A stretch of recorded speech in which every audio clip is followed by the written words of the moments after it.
The Economist.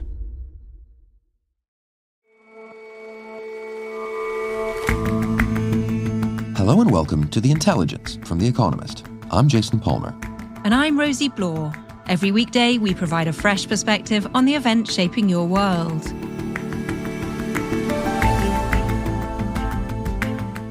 On average, the world is getting less religious, but there's a countervailing trend. More and more people identify as spiritual. Less about faith, more about individual enlightenment. And the first of our two-part series shows people are ready to splash out for it. And after an extraordinary run of Premier League titles, Manchester City Football Club is now struggling. So what does this mean for the team's much-heralded coach Pep Guardiola?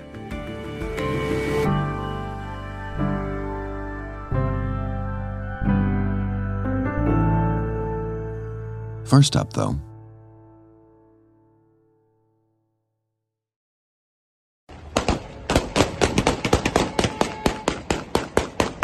downtown Damascus. Look at the celebrations. Less than 24 hours. It's Bashar al-Assad fled the country.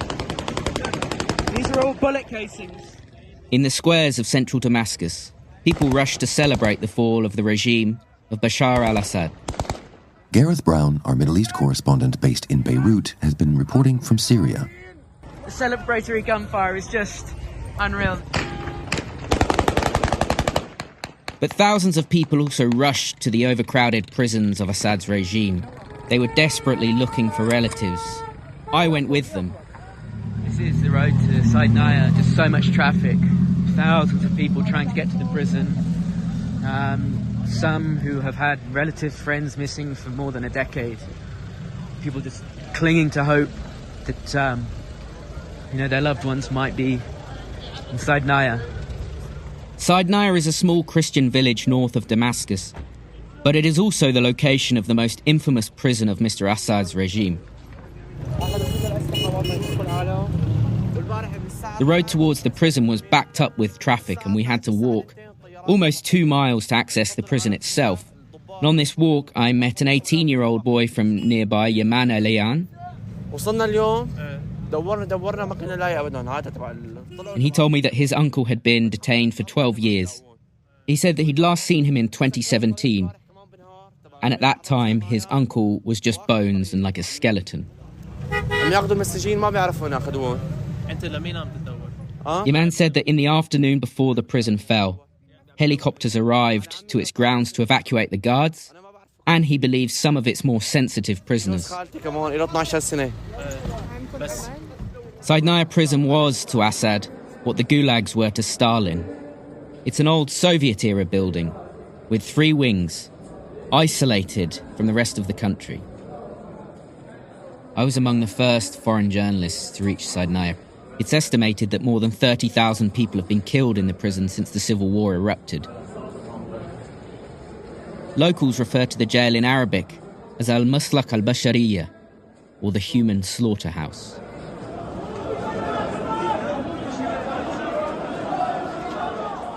When I got there were hundreds of rebel fighters swarming the prison, and thousands of people searching for loved ones.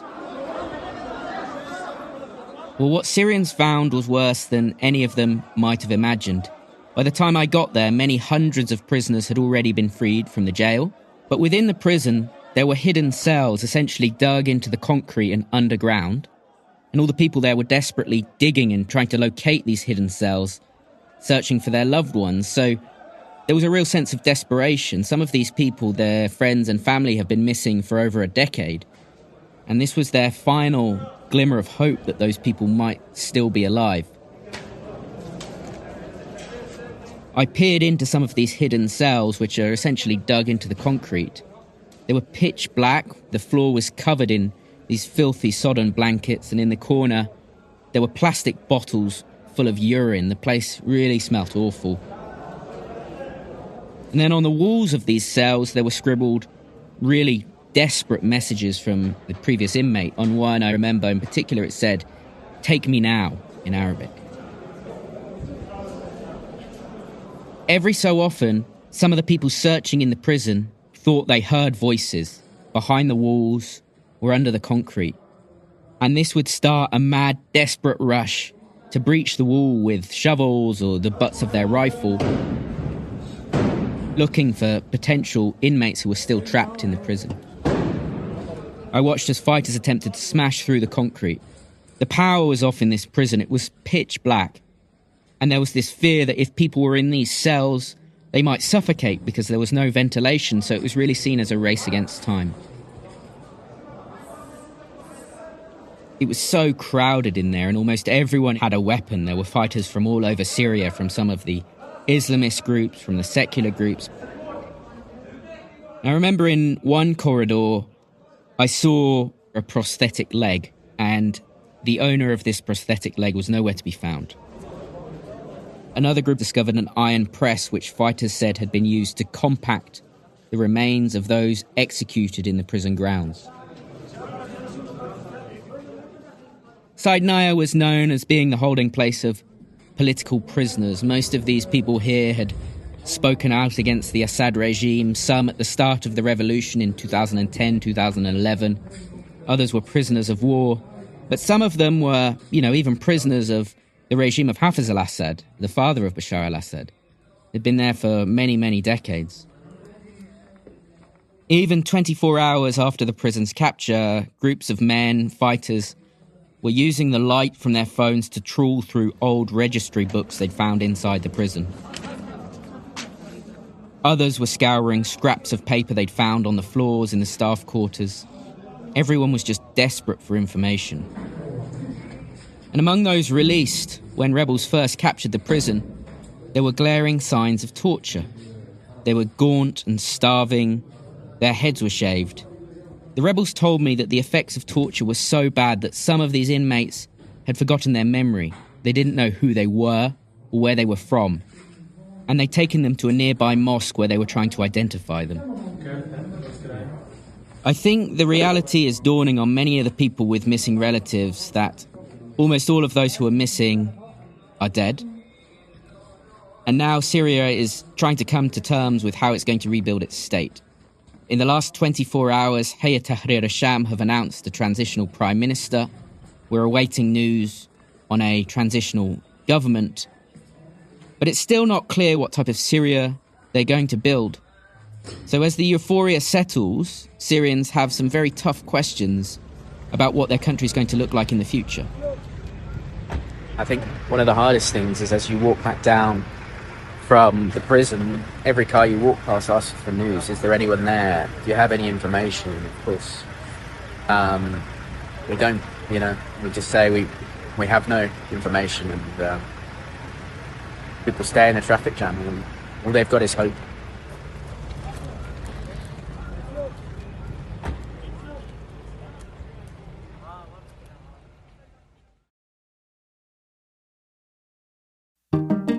I don't have to tell you that this year has been a doozy for news, right up to the end. And if you know what's good for you, you'll join us for our subscriber-only end-of-year review tomorrow. Our editor-in-chief, Zanny Minton-Beddoes, and deputy editor, Edward Carr, will chat through the events that shaped your world, moderated by Rachna Shanbog, our business affairs editor. And our obituaries editor, Anne Rowe, will reflect on lives well lived.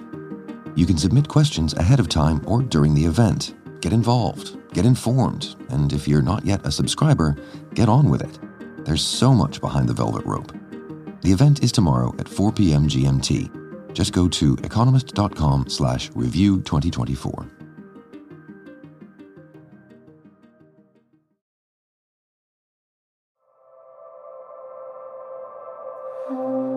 In 1968, the Beatles decided to leave Britain and set out for northern India. They'd been invited to stay at an ashram in Rishikesh, and they spent their days learning transcendental meditation from the guru Maharishi Mahesh Yogi. Henrietta McFarlane is our assistant producer. She and our colleague Anne Hanna have been reporting for a 2-part series of segments on spirituality. For the band, the experience fueled their creativity and inspired many of the songs on their White Album. And for their fans, something else was going on. Many of them in the West had no exposure to the yogic ways. The Beatles had shown them how to go on a spiritual trip, not the rites and rituals and shared beliefs of a religious trip. One focused on individual inner growth.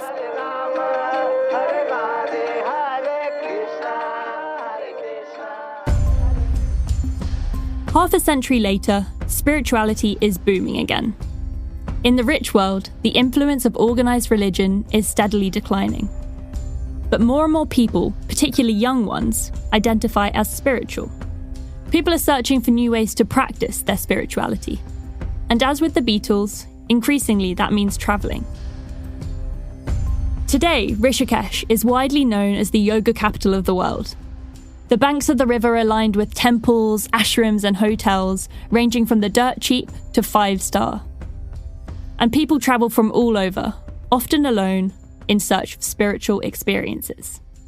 When you are Googling and looking at visiting India, there are so many ashrams to stay at. It's just nearly impossible to pick which one you would want to choose. Heather Jones visited Rishikesh on a trip run by a company called My Spiritual India Tours. So your entire morning is practices. You do meditation, yoga, fire puja, breakfast, and then you have some free time to go and do what you would like to do in Rishikesh. I did meet with a Vedic astrologer, a local Indian shaman, and had an amazing, very insightful reading. The tour also includes optional cold plunging in the Ganges River. It's quite chilly, but refreshing, and you just get this sense of doing something that people have done for so long, just kind of bathing in the holy river and just taking in the blessing of that experience. It's quite amazing. Guests spend around $2,500 on the 2-week trip, which includes staying and eating at an ashram.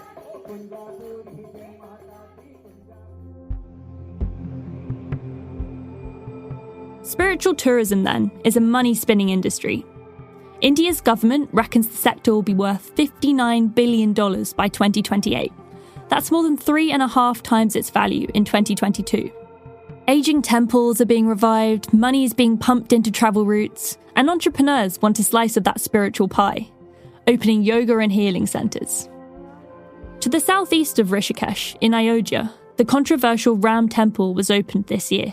Close to 900 crore rupees of the estimated 1600 to 1800 crore rupees has so far been spent on the construction of the new Ram temple in Ayodhya, Uttar Pradesh. And in July next year, a huge complex near the temple will open, with 500 new hotels and meditation centres reportedly in the works.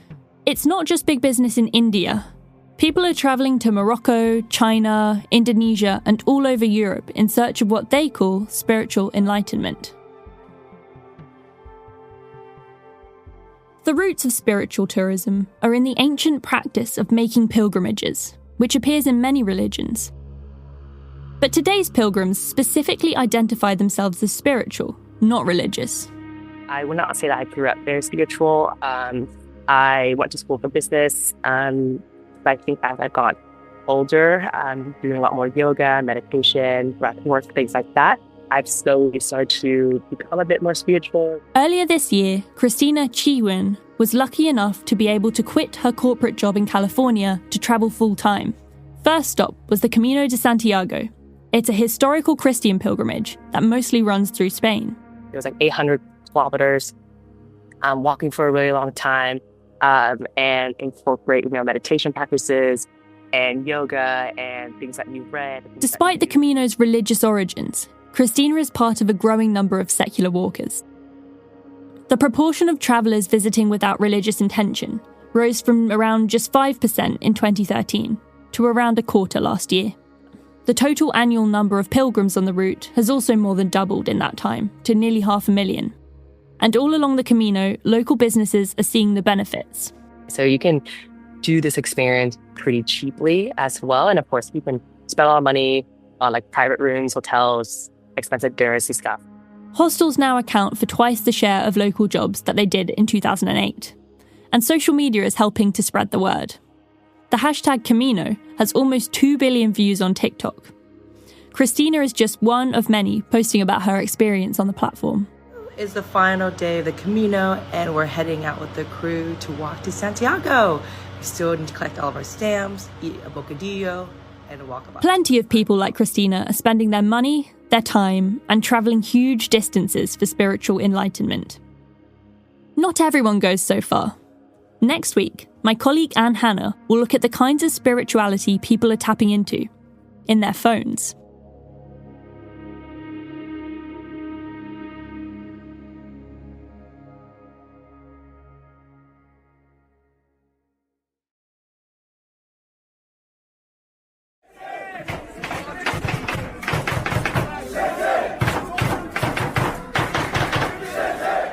Manchester City fans are coming to terms with an unpleasant feeling, that gut-wrenching sensation of losing.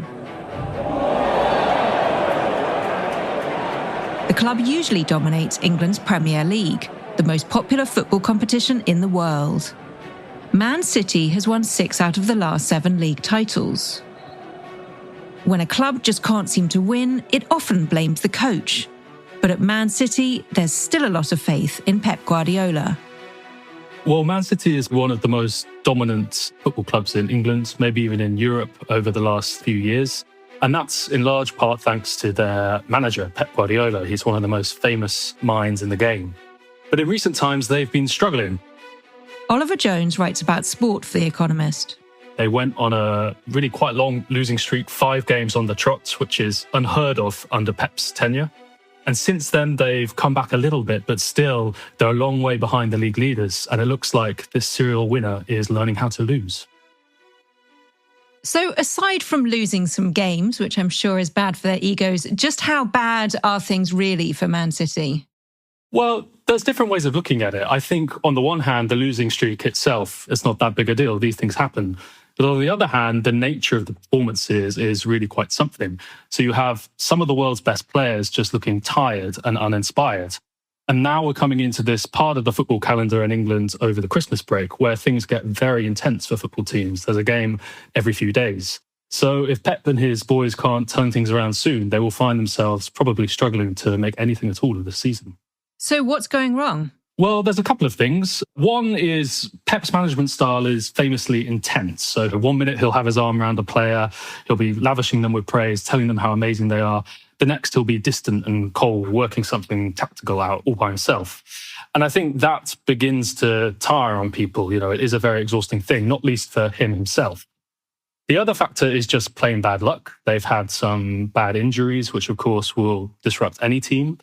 And then the largest and most serious problem is actually off the field. So Manchester City is probably the world's richest football club, and they were bought by the Emirati royal family in 2008. And now an independent commission is investigating whether the club broke the Premier League's financial rules whilst that transformation was taking place. Now, we should say that the club denies any wrongdoing and all the charges, but at the same time, if they are found guilty, they could face a points deduction or even automatic relegation from the league, which means that they would drop out of the Premier League into the second division, the lower leagues of English football. Now, that for a club like Man City, you know, really the richest club in the world for the last few years, so successful, is unthinkable, really. And that's the same for Pep. He's always worked at the top of the game. So how would he work at a lower level? And can Man City turn it around? I think we'd be silly to write Pep off. He is a great manager and they do have tremendous players. Once, you know, some of these players that are injured come back, they will probably start winning games again. But at the same time, they're a long way behind. And this is the longest time that Pep has stayed in any job. He signed an extra extension to stay there for another couple of years. So it may be that the peak of Pep, if you like, is over, but they'll still come back stronger at some point, I'm sure. So, Ollie, if you were a betting man, and perhaps you are a betting man, who would your money be on for winning the Premier League this year? Well, the only thing I can say for certain is that my team, Tottenham Hotspur from London, will definitely not be winning the Premier League this year. But otherwise, Liverpool are top of the table at the moment. They have a big lead. There's a long way to go, but they look like they could take it. Ollie, thanks so much for joining us. Thanks for having me.